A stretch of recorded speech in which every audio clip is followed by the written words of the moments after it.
The first one we're going to look at is xenoestrogens, and these are foreign estrogens. If you think about being xenophobic, you have to become xenoestrogenophobic. And there's two major types. The first one is microplastics. You could kind of divide this even further into BPAs and phthalates. Some health effects of BPAs are adult diabetes, reduced semen quality, and PCOS. With phthalates, it's like premature birth, reduced fertility since birth, which is messed up. So if the mother has a lot of phthalates in her system, the child could be born with like micropenis. They could be born with less fertility right away. It also impacts childhood obesity and impairs your glucose tolerance, which leads to diabetes. And then you have phytoestrogens, meaning plant estrogen. Phyto means plant. Now, when you think of phytoestrogen, you think of being a soy boy, but beer is actually like 15 times more estrogenic than soy. And with soy, there's two main problems. One, it's GMO, a genetically modified organism, and they genetically modified so it doesn't die when you spray pesticides on it, so it could be sprayed year round. That's not good. And the second thing is unfermented soy. Fermented soy is fine, things like natto, things like soy sauce. Fermentation gets rid of a lot of the phytoestrogen. And then the second thing is unsprouted seeds, like flax seed, things like that.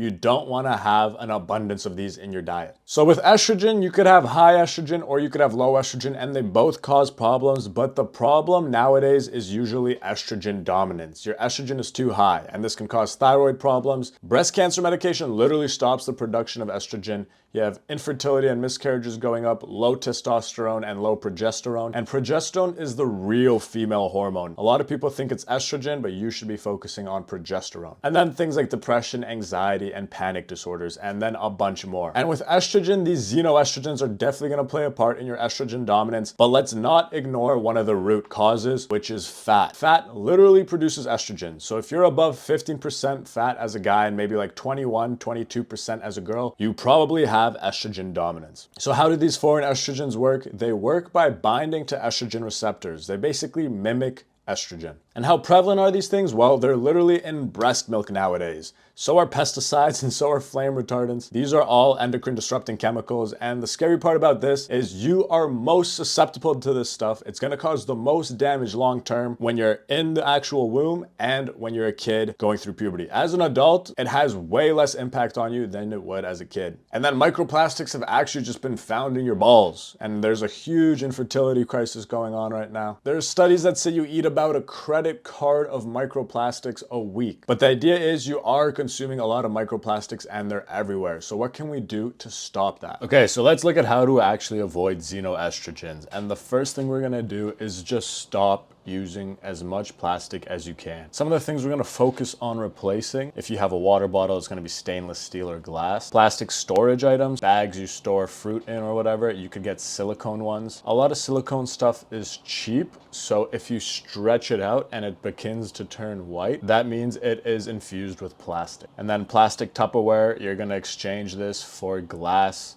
with silicone lids. And then with plastic utensils, we're gonna do wooden. Wooden just looks better, or stainless steel. This also goes for things like spatulas, any sort of scoopers you have, anything you're putting into a hot soup, for example, or you're stirring your hot food with, you're gonna want to not be plastic. With plastic wrap, you could use beeswax wrap. Now this is more sustainable and it's reusable. You wanna skip fast food because there's just a bunch of microplastics in fast food, anything low quality like that. And then a lot of canned foods have BPA lining, but these are probably gonna be the cheaper canned foods. And last, you don't wanna heat plastics. If you do heat plastics, more microplastics end up coming off of the material and into your body or fluid or whatever you're gonna be eating or drinking. And next is personal care products. So with personal care products, we want to avoid anything that has this fragrance or parfum ingredient. It's like a secret scent people use, but it's unregulated. And usually they use a lot of phthalate because phthalates make the smell last longer. So there are people out there who have made databases for clean ingredients, and I've linked both of them here. There's the Clean Skin for different skincare stuff, and then there's the Safe Cleaning Product Database, which is for like laundry, detergents, and stuff like that. And then you could also download apps and just scan whatever item you have if you're at a grocery store. So one app is called Think Dirty and the other is called Yuka.